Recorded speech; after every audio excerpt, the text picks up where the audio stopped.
Physics का जो आपका दूसरा चैप्टर चल रहा था, 12th क्लास के जो फिजिक्स का आपका दूसरा चैप्टर चल रहा था, उसकी ये 8वीं वीडियो है। इस वीडियो में आज हम टॉपिक कवर कराएंगे आपका संधारित्र।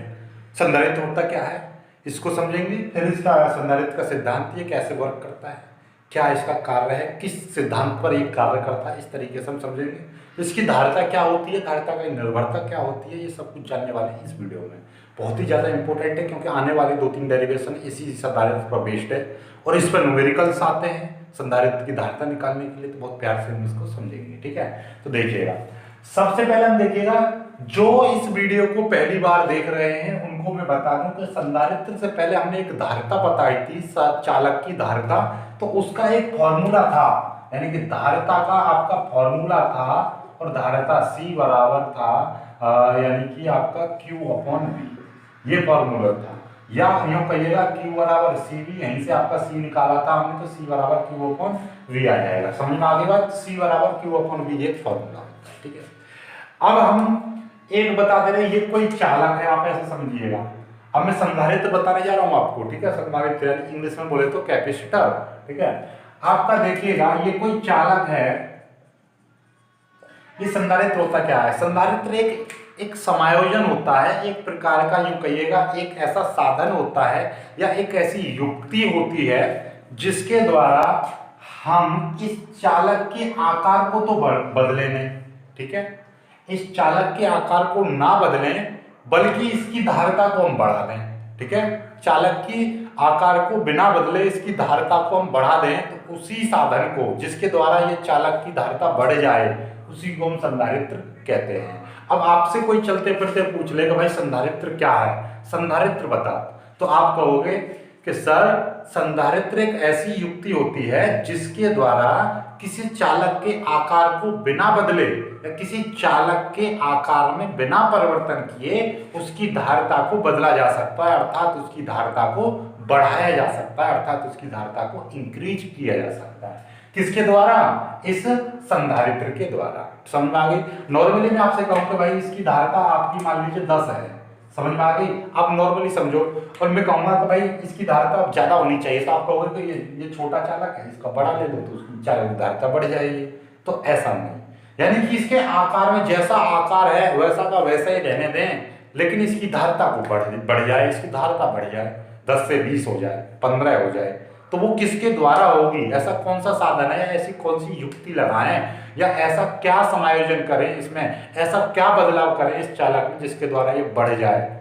उसी युक्ति को, उसी बदलाव को, उसी साधन को क्या कहते हैं, संधारित्र कहते हैं। आई होप कि इससे ज्यादा सिंपल आपने कहीं पर ना तो पढ़ा होगा, नहीं पढ़ोगे, और इससे बेहतर आपको समझ में आ भी नहीं सकता है, ठीक है। आप समझ पाए होंगे बातों को कि संधारित्र क्या है। संधारित्र आपका क्या होता है कि जिसकी मतलब एक ऐसा साधन जो आप चालक की धारिता को बढ़ा देता है। कोई कोई किताब ऐसे भी लिखती है कि एक ऐसे संधारित्र एक ऐसा साधन होता है, ऐसा समायोजन होता है जिसके द्वारा किसी चालक पर आवेश संचित हो जाता है या आवेश को इकट्ठा किया जा सकता है, आवेश को पर्याप्त मात्रा में संचित किया जा सकता है। यानी कि संधारित्र एक ऐसी युक्ति होती है जिसके द्वारा किसी चालक पर आवेश को पर्याप्त मात्रा में संचित यानी इकट्ठा किया जा सकता है, ठीक है। ऐसे भी लिखती हैं को बहुत सारी किताबें, लेकिन इनको भूल जाइए, आप सिंपल सा याद रखिए कि आपका एक ऐसा संधारित्र एक ऐसा क्या संसाधन होता है, ऐसी युक्ति होती है, ऐसा समायोजन होता है जिसके द्वारा चालक की धारिता यानी चालक के आकार में बिना परिवर्तन किए या चालक के आकार को बिना बदले उसकी धारिता को बढ़ाया जा सकता है। उसी युक्ति को हम क्या कहते हैं, संधारित्र कहते हैं, ठीक है। अब बात आते हैं कि इसकी जो धारिता है ये किस तरीके से बढ़ेगी, इसका संधारित्र का सिद्धांत क्या होता है, हम उसको जान लेते हैं। अब देखिए बहुत प्यार से हम इसको समझेंगे कि ये जो आपका धारिता का जो फॉर्मूला है C बराबर Q/V, आप इसको आपको क्या करना है कि ये जो फॉर्मूला दे रखा है, इस फॉर्मूले से आप ये समझिएगा कि जैसे मैं इस V के मान को बढ़ाऊंगा तो सिंपल सी बात है Q का मान घटेगा। क्यों घटेगा, क्योंकि V नीचे है, किसी संख्या में यदि भाग करेंगे V का तो वो कम हो जाएगी, ज्यादा संख्या से भाग करेंगे उतना ही कम हो जाएगी। और नॉर्मली आप ये समझिएगा कि सी और बी में कैसा रिलेशन है, व्युत्क्रमानुपाती का है, यानी उल्टा रिलेशन है। जो कोई नीचे होता है इसका मतलब ये है व्युत्क्रमानुपाती का। जैसे जैसे बी का मान बढ़ाता जाऊंगा वैसे वैसे सी का मान घटता जाएगा। समझ में आ गई बात? ठीक है। यदि सी अनुपाती भी होता तो मतलब क्या है, जैसे जैसे v का मान बढ़ेगा वैसे वैसे c का मान भी बढ़ेगा। लेकिन यदि ये बट्टे में होगा तो मतलब क्या है, जैसे जैसे v का मान बढ़ेगा वैसे वैसे c का मान घटेगा। तो सिंपली आपको क्या है, किसी चालक की धारिता को बढ़ाने के लिए उसका विभव क्या करना पड़ेगा, कम करना पड़ेगा। जैसे जैसे विभव कम होता जाएगा उसकी धारिता अपने आप बढ़ती जाएगी। समझ में आ गई बात? तो आप इसका जो सिद्धांत इसी बात पर है कि ये इस संधारित्र का सिद्धांत इस बात पर आधारित होता है कि किसी चालक के विभव को कैसे कम किया जाए, अर्थात किसी चालक के विभव को कम करने पर इसका सिद्धांत क्या होता है, केंद्रित होता है। समझ में आ गई बात? यानी कि अब हम इसका सिद्धांत अब पढ़ेंगे पूरी बात कि ये किस तरीके से, अब इसका व्याख्या कर लेते हैं किस तरीके से ये इसकी जो धारिता है किस तरीके से बढ़ जाती है, किस तरीके से विभव कम हो जाता है। सपोज दैट कि ये कोई एक चालक है, ये क्या है, कोई चालक है। ध्यान समझना, बिल्कुल भी ध्यान से समझ लेना, ठीक है। जब हम किसी चालक को आवेश देते हैं तो देखो ध्यान समझना, जब मैंने इसको प्लस क्यू कूलम आवेश दिया तो ये इसके यानी चारों तरफ फैल जाएगा। आप कहोगे सर इसके बीच में क्यों नहीं है? देखो एक बात ध्यान समझ लेना, कॉम्पिटेटिव के एग्जाम से बता दो, किसी चालक को जब हम आवेश देते हैं तो उसकी वो बाहरी सतह पर फैलता है, ना कि उसके अंदर प्रवेश करता है। अंदर तो आवेश नहीं जाएगा, अंदर आवेश नहीं रहेगा, लेकिन इसके चारों तरफ ये फैल जाएगा। और एक और खास बात है, लगातार हम इसको आवेश देते रहेंगे, एक समय ऐसा आएगा, एक निश्चित समय तक ही हम इस पर आवेश फैला सकते हैं। एक समय ऐसा आएगा कि ये फिर आवेश लीक होने लगेगा, वायु में इसका विसर्जन होने लगता है, यानी कि लीक होने लगता है, अर्थात ये क्षरण होने लगता है। वो भी हम आगे चल के आपको सारा कुछ बताएंगे किस तरीके से होता है। अभी फिलहाल इसको हमने क्यू, यानी ये एक चालक है जिसको हमने क्यू आवेश दे रखा है। जब हमने इसको क्यू आवेश दे रखा है तो इसका कुछ ना कुछ विभव भी होगा। अभी ध्यान समझना, इसका विभव हमें नहीं पता कितना, हमें v है, ठीक है। अब देखो इसका विभव कैसे कम होगा।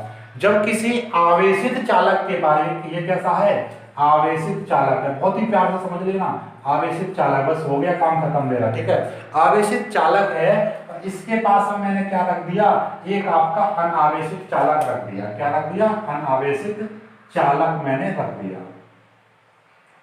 तो जैसे ही मैं इसके पास एक अनावेशित चालक रखता हूं तो इसके आवेश के कारण यानी इसके आवेश के प्रेरण प्रभाव द्वारा, प्रेरण प्रभाव आगे समझोगे, प्रेरण प्रभाव में थोड़ा सा बता दूं, वो उसका मतलब ये है, जैसे आप चुंबक देखिए, चुंबक, एक चुंबक होती है दूसरी चुंबक होती है, यानी उसके पास रखते हैं दूसरी चुंबक आगे आगे चलती रहती है, तो वो भी पारस्परिक प्रेरण की क्रिया होती है, क्योंकि उसके अंदर कुछ ना कुछ ऐसी किरणें या कुछ ना कुछ ऐसा फोर्स निकल रहा है जिसके कारण दूसरी चुंबक चल रही जा रही है आगे, या उसको घुमा के कर देते हैं तो कट देते हैं, चिपक जाती है। क्यों चिपकती है दूर, वो क्योंकि उनके बीच में कुछ ना कुछ पारस्परिक प्रेरण। इसी तरीके से ये आवेश है तो ये भी पारस्परिक प्रेरण, यानी कि जो दिखेगा नहीं इसके कारण आपको पूरा विस्तृत जानकारी भी मिलेगी उसके बारे में। फिलहाल ध्यान रखिएगा, पारस्परिक प्रेरण एक ऐसी क्रिया है जो पास रखी दूसरी चालक पर, दूसरी कुंडली पर एक फोर्स है, एक आवेश आरोपित करती है, ठीक है। तो आप देखिएगा, इसके जब किसी आवेशित चालक के पास एक अनावेशित यानी जिस पर कोई आवेश नहीं है, अनावेशित चालक रखते हैं तो प्रेरण द्वारा इस चालक की भीतरी सतह पर यानी इधर की साइड में तो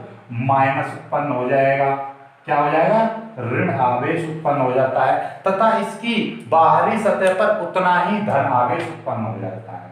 जितना ऋण आवेश है उतना ही ये क्या हो जाएगा, इस पर धन आवेश उत्पन्न हो जाता है। समझ में आ गई बात? यानी कि जब किसी आवेशित चालक के पास हमने अनावेशित चालक रख दिया तो प्रेरण द्वारा, किसके द्वारा, प्रेरण द्वारा इस पर अंदर की साइड में तो ऋणावेश और बाहर की साइड में धनावेश उत्पन्न हो जाता है, ठीक है। और ये जो ऋणावेश धनावेश, देखो ध्यान समझ लेना, ये जो ऋण आवेश तो इस चालक के विभव को कम करने की कोशिश करता है, और जो धन आवेश है ये इस चालक की यानी विभव को बढ़ाने की कोशिश करता है। आप कहोगे सर इस पर तो बराबर इफेक्ट पड़ेगा क्योंकि जितना ऋण आवेश है उतना ही धन आवेश है, लेकिन ऐसा नहीं है मेरे बच्चा। इसमें क्या होता है कि ये जो ऋण आवेश है इस चालक के बहुत पास आ रहा है, और जो धनावेश है ये थोड़ा दूर है। और विभव जो होता है वो दूरी पर निर्भर करता है, जैसे जैसे दूरी आवेश से दूरी बढ़ती जाएगी वैसे वैसे विभव भी कम होता जाता है। तो इसीलिए इसका मतलब क्या हुआ कि जो माइनस पास में है तो माइनस का जो विभव है वो ज्यादा होगा और प्लस का विभव कम होगा। प्लस की जो क्षमता है विभव की वो कम होगी और माइनस वाले की ज्यादा होगी। तो किसका इफेक्ट ज्यादा रहेगा? माइनस का ज्यादा रहेगा। मतलब क्या हुए? मतलब ये हुए कि आपको थोड़ा सा मैं आपको ऐसा समझिएगा कि आपका आप यहाँ पे खड़े हो और यहाँ पे आप खड़े हो और एक डीजे यहाँ पर बज रहा है, तो उतने ही साउंड से एक डीजे यहाँ पर बज रहा है, यहाँ पर ये गाना चल रहा है, यहाँ पर बी गाना चल रहा है, तो आपको ज्यादा कौन सा गाना सुनाई देगा? चाहे दोनों डीजे एक समान आवाज कर रहे हो, लेकिन ये पास में रखा है तो इसकी आवाज ज्यादा सुनाई देगी आपको, इसकी आवाज कम सुनाई देगी। समझ में? उसी तरीके से दोनों बराबर हैं, लेकिन इसका जो विभव है माइनस वाला वो ज्यादा प्रभाव डालेगा अपेक्षाकृत इसके, तो इसीलिए इसका जो विभव है वो कम हो जाता है। इसका मतलब जब इसके पास में अनावेशित चालक रख दिया तो इसका विभव क्या हो गया? कम हो गया। विभव कम हो गया का मतलब क्या है? इस चालक का विभव कम हो गया तो इसकी धारिता ये बढ़ गई, इसकी धारिता क्या हो जाएगी? बढ़ जाएगी। क्यों?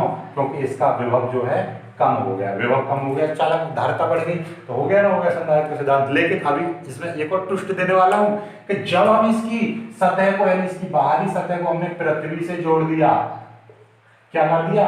पृथ्वी से अर्थ कर दिया, तो पृथ्वी क्या होती है? पृथ्वी में अनंत इलेक्ट्रॉन है और इलेक्ट्रॉन क्या करते हैं? इस जितना भी आवेश है, धनावेश है, सारा सारा पृथ्वी में चला जाता है।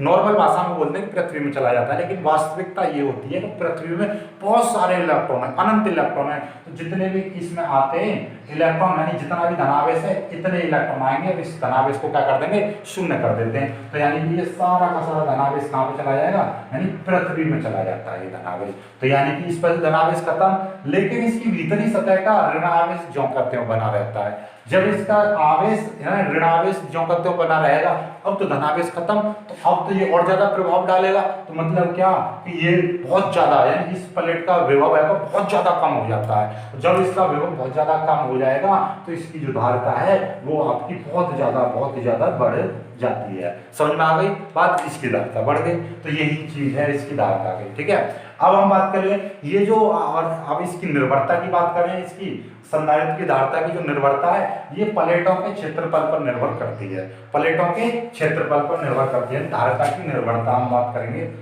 धारिता की निर्भरता। ठीक है, अभी उसको भी एक बार समझाऊंगा मैं। ठीक है, निर्भरता यानी कि प्लेटों के क्षेत्रफल पर, प्लेटों के क्षेत्रफल पर, प्लेटों के बीच की दूरी पर, बीच की दूरी पर नहीं, प्लेट यानी ये जो चालक है, ठीक है, और इसके माध्यम पर, प्लेटों के बीच में कुछ रख देंगे, उस पर उस रखने से कम हो जाएगा।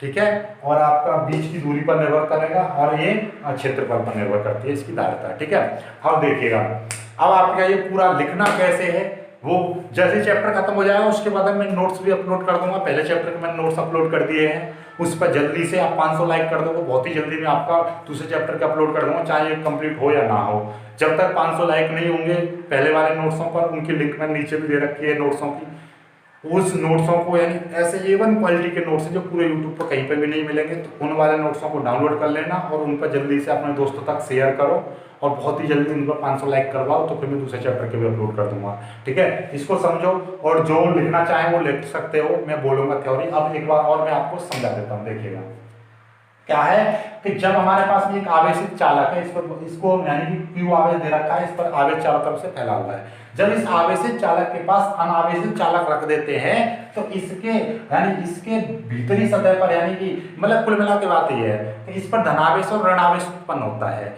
तो ऋणावेश इधर क्यों आया? आप बोलोगे सर इधर धनावेश क्यों नहीं है?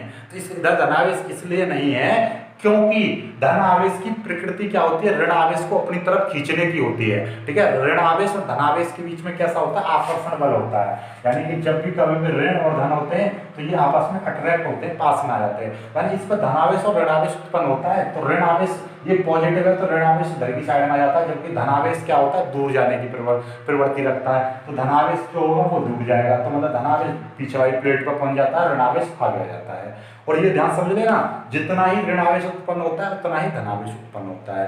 तो इसका तो ये ऋण आवेश क्या होता है, ये पास में होता है, इसलिए इसके विभव को कम कर देता है। जब इसके विभव को कम कर देगा तो इसकी धारिता अपने आप बढ़ जाएगी। लेकिन सबसे बड़ा ट्विस्ट जब आता है जब इसको हम पृथ्वी से जोड़ देते हैं। पृथ्वी से जोड़ देंगे तो इसका सारा का सारा धनावेश पृथ्वी में चला जाता है। पृथ्वी में चला जाएगा तो मतलब क्या हो गया कि इसका विभव जो है बहुत ज्यादा कम हो गया इस वाले चालक का। इस वाले चालक का विभव कम हो गया तो मतलब इसकी धारिता बहुत ज्यादा बढ़ गई।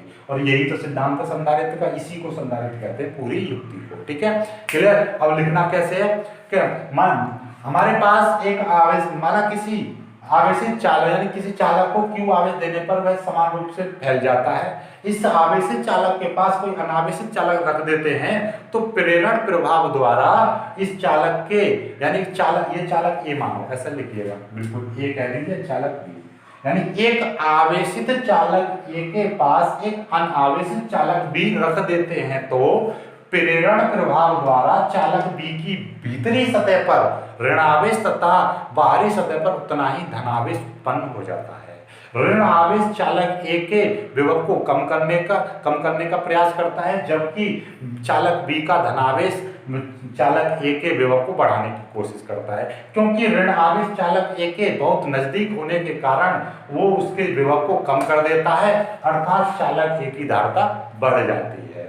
तथा इतना हो गया, बढ़ जाती है। इसके बाद हम लिखोगे जब चालक बी की बाहरी सतह को पृथ्वी से जोड़ देते हैं तो पृथ्वी से आने वाले इलेक्ट्रॉनों द्वारा चालक बी की बाहरी सतह का समस्त धनावेश पृथ्वी में चला जाता है, पृथ्वी के इलेक्ट्रॉनों द्वारा निरावेशित हो जाता है।